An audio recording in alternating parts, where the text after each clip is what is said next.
Hey there, welcome to LSAT Demon Daily. I'm Ben Olson, that's Nathan Fox. We're the founders of LSATdemon.com and our weekly podcast, Thinking LSAT. We have an email here from Adele. Hi, Ben and Nathan. I am applying to law school this fall. I want to apply to only schools in South Florida. I have a low GPA, unimpressive work experience, and an unimpressive academic background. My diagnostic LSAT after like a week or two of studying was a 155. I'm stuck in the 150s, but hoping to get a 162 to 165. At this point, I only care about what school I can A, even get into, and B, attend with the least amount of debt. We're going to stop you right there, Adele. We'll read the rest of your email, but you are setting yourself up for failure. You made Ben shake his head broadly. Why? Well, you're negotiating against yourself before this party has even been organized. We don't know what your low GPA is. It'd be great when people write into the show. This is for not just for you, Adele, but everyone. Tell us what your GPA is, because low GPA is different for everyone. But assuming it's truly low, you had a diagnostic of somewhere around 155. You said after 2 weeks of studying, but whatever. That's still a decent starting point after 2 weeks of studying. So you're saying, oh, I hope to get into the low 160s. Right there, you're shooting yourself in the foot. Why not break into the high 160s or 170s? You certainly might be capable of that. And so now, I don't know, you something about your mindset has already just limited your potential. Yeah. What I was going to say is, for someone with this kind of a story and this kind of a background, it's more important than ever that you not pay for law school. Like, the worst thing that could ever happen to you, Adele, is to squeak into some school and decide to pay full price. That is not going to work out well for you. Totally. Whatever your GPA is, right? If it was low before, it's probably going to be low in law school, which means your chances of getting a good job that pays well is even lower. So now you just need to make this as risk-free as possible. Yeah, or like go to a state bar accredited law school, or but whatever you do, don't try to go to a mediocre and maybe we should read the rest of this email, but I'm really worried that Adele's going to end up going to, I see Florida International on this list. Florida International ranked 68th in the country, third best law school in Florida. That's not a good place to go pay full freight.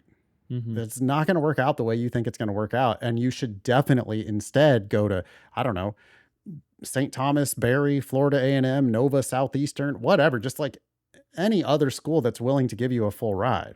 Yeah. I'm counting 1, 2, 3, 4, 5, 10 law schools in Florida. You said specifically South Florida. I don't know where the dividing line is from North and South Florida. So I don't know which of these schools can actually be on your list, but I'm just telling you right now, our advice is going to be, you're crazy if you pay full price. Do not do that. And don't pay anything even close to full price. Okay. By the way, sorry, on that point, right? This second sentence does say, I want to apply to only schools in South Florida. Sometimes people have very solid reasons for doing that. They maybe have a custody order and they cannot leave South Florida. But a lot of times people have really, really bad reasons. And by limiting yourself to one isolated area, you are going to you're not going to apply broadly, and you need to go to school for free. And if the schools get wind of that, if they know that you're geographically restricted, then it changes the price that they're willing to pay you, or the price that they're willing to charge you potentially, because they know that you're a captive audience. So, you emailed that information to us. Please don't email that information to any school. Or change that information. Right. Change your mind and apply more broadly, or at least be willing to let the schools suspect that you applied broadly. Otherwise, you're likely to get a very mediocre offer. Should we continue with the rest of this email? Yeah. Okay.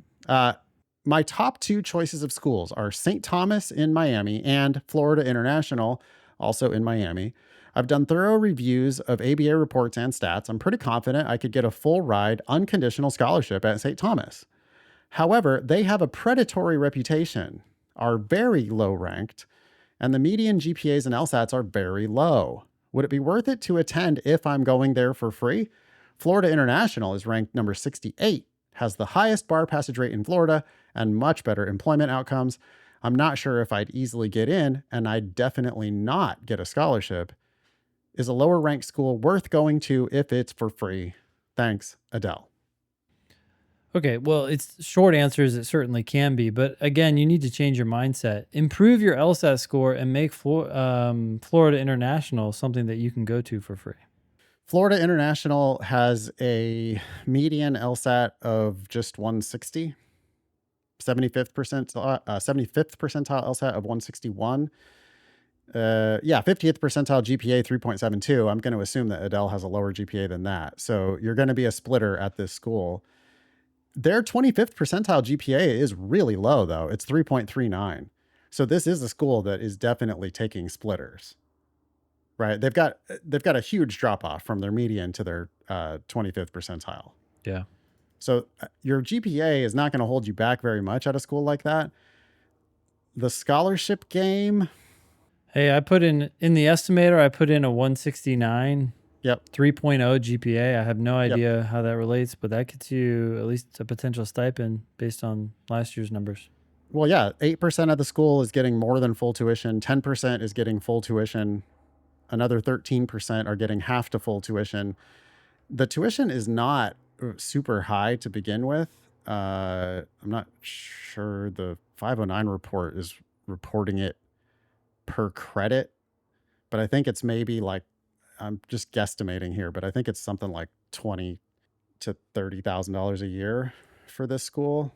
So I think your chances are going to be better coming out of there with no debt than going to some slightly, you think it's way more prestigious. Or wait, Florida International is the one that you think you can't get a scholarship to. If you can't go get a scholarship to Florida International, I don't think you should be going to law school. Put it that way. Cool. Anything more? No. Thanks for writing in. Email daily at lsatdemon.com if you'd like to ask us a question or share some LSAT or law school admissions news. Thanks for listening.